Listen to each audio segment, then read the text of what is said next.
Have you heard of the astral plane or the spiritual world? If you haven't experienced it, here is an easy way to understand what these worlds even mean.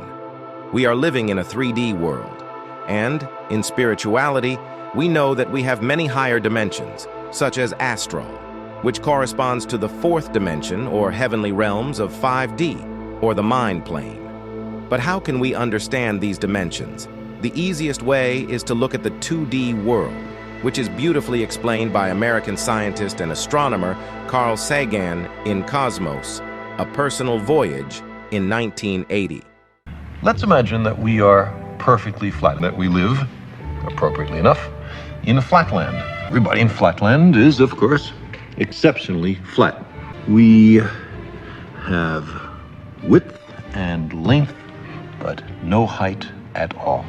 That being the case, we know, us flatlanders, about left-right, and we know about forward-back, but we have never heard of up-down. Let us imagine that into flatland, hovering above it, comes a strange three-dimensional creature, and the three-dimensional creature sees an attractive, congenial-looking square, watches it enter its house, and decides in a gesture of interdimensional amity to say hello. Hello, says the three-dimensional creature. How are you? I am a visitor from the third dimension. Well, the poor square looks around his closed house, sees no one there, and what's more, has witnessed a greeting coming from his insides, a voice from within. He surely is getting a little worried about his sanity.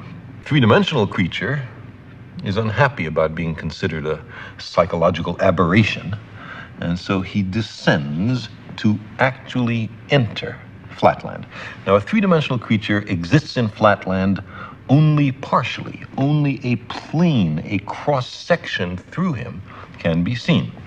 So when the three-dimensional creature first reaches flatland, it's only the points of contact which can be seen, and we'll represent that by stamping the apple in this pad and placing that image in flatland. And as the apple were to descend through, slither by flatland, we would progressively see higher and higher slices, which we can represent. So the square, as time goes on, sees a set of objects mysteriously appear from nowhere and inside a closed room and change their shape dramatically. His only conclusion could be that he's gone bonkers. Well, the apple might be a little annoyed at this conclusion, and so, at such a friendly gesture from dimension to dimension, makes a contact with the square from below and sends our flat creature fluttering and spinning above flatland. At first, the square has no idea what's happening. He's terribly confused. This is utterly outside his experience. After a while, he comes to realize that he is seeing inside closed rooms in flatland. He is looking inside his fellow flat creatures. He is seeing flatland from a perspective no one has ever seen it before to his knowledge. Getting into another dimension provides as an incidental benefit a kind of X-ray vision. Now our flat creature slowly descends to the surface, and his friends rush up to see him. From their point of view, he has mysteriously appeared from nowhere. He hasn't walked from somewhere else. He's come from some other place. They say, for heaven's sake, what's happened to you? And the poor square has to say, well, I was in some other mystic dimension called up. And they will pat him on his side and comfort him, or else they'll ask, well, show us, where is that third dimension? Point to it. And the poor square will be unable to comply. A few important concepts to understand are: 1. A 2D being can only hear a 3D being within because a 2D being cannot hear a 3D voice. The same goes for us. We hear higher dimensions with telepathy inside our minds. 2. You cannot comprehend the higher realms unless you experience them. So it doesn't matter how much I explain here. You cannot imagine it unless you experience it. 3.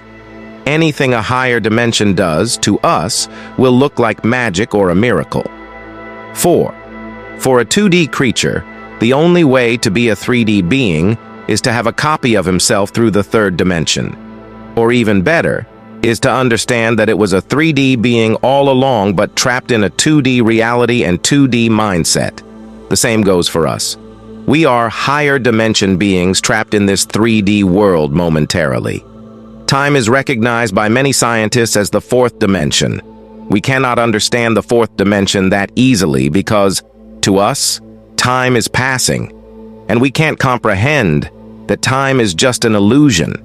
You need to go beyond time to understand your full potential. Then, you can see that life is timeless, and you can see the future. In the following videos, we will talk about higher dimensions and their qualities.